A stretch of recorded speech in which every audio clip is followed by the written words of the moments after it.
จับรถมาแต่เวียงพุ่นเด้อน้องลาสิมาขอ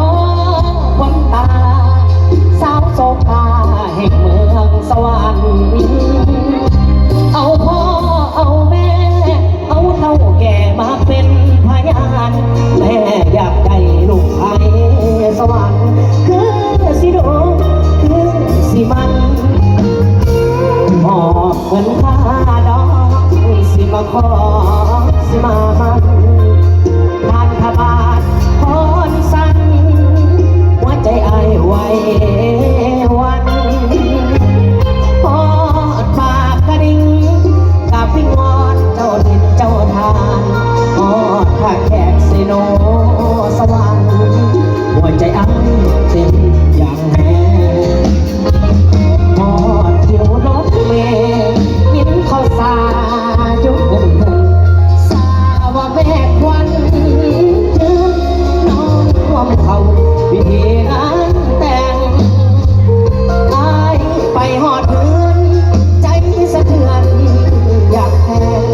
เมื่อเห็นแม่แก้มแดงน้องพัดแพงความเข้าพาควันเจ็บใจอย่างแพ้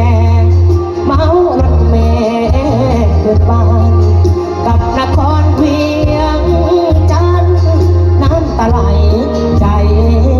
สั่นอายลาไปเจอ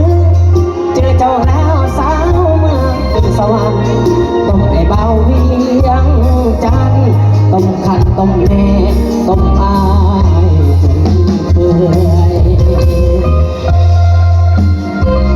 ยังพิเศษขอขอบใจทั้งหลังทางเด้อทั้งในครัวเขาเนาะขอบใจดีตอนทำเป็นอย่างนี้นะกับพี่น้องเขาแยกกันเองเนาะพิเศษ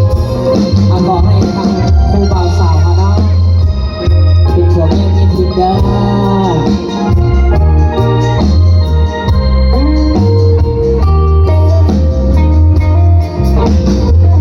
หอดจิวรถเมล์หินข้อสา